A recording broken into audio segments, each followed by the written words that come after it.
Hi guys, ఈరోజు మీకైతే నల్లజీర పులుసు కోసం చెప్తున్నాను. చూడండి గైస్, నల్లజీర పులుసుకి కావాల్సిన ఇంగ్రీడియంట్స్. ఇది నల్లజీర గైస్, నల్ల జీలకర్ర అంటారు, అలాగే కలోంజీ సీడ్స్ అంటారు. వాము, ధనియాలు, జీలకర్ర, 3 పెద్ద సైజు ఉల్లిపాయలు, అల్లం, 2 వెల్లుల్లిపాయలు, ఎండుమిర్చి.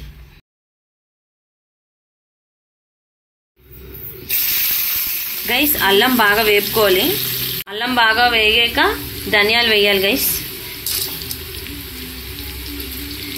ఇప్పుడు వాము వేసుకోవాలి. ఇప్పుడు జీలకర్ర వేసుకోవాలి. ఇప్పుడు నల్లజీర వేసుకోవాలి గైస్. గైస్, మళ్ళీ అదే కళాయిలో కొంచెం ఆయిల్ వేసుకోవాలి. ఆయిల్ హీట్ ఎక్కింది, ఉల్లిపాయలు వేసుకోవాలి. గైస్, ఇందాకలా వేపుకున్న నల్లజీర, అల్లం, జీలకర్ర వేపాం కదా, ఇవి సపరేట్గా, అలాగే ఉల్లిపాయలు సపరేట్గా మిక్సీ ఆడుకోవాలి గైస్. గైస్, రెండు ఒకేసారి మిక్సీ ఆడితే సరిగ్గా నలగవు కాబట్టి సపరేట్గా మిక్సీ ఆడుకోవాలి. మళ్ళీ అదే కళాయిలో మరి కొంచెం ఆయిల్ వేసుకోవాలి పోపుకి.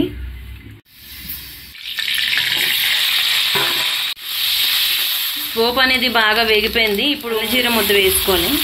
ఉల్లిపాయ కూడా పేస్ట్ ఆడాం కదా, అది కూడా వేసుకోవాలి. ఈ రెండు పచ్చివాసన పోయేంత వరకు వేపుకోవాలి గైస్. కొంచెం పసుపు వేసుకోవాలి, 2 స్పూన్లు సాల్ట్ వేసుకోవాలి.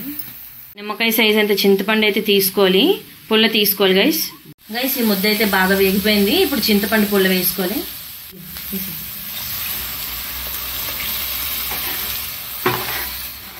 కొంచెం వాటర్ వేసుకోవాలి గైస్. ఈ పులుసు తింటే దగ్గు, జలుబు, జ్వరం అనేవి వేరంగా తగ్గిపోతాయి గైస్. ఒకసారి మీరు కూడా ట్రై చేసి చూడండి.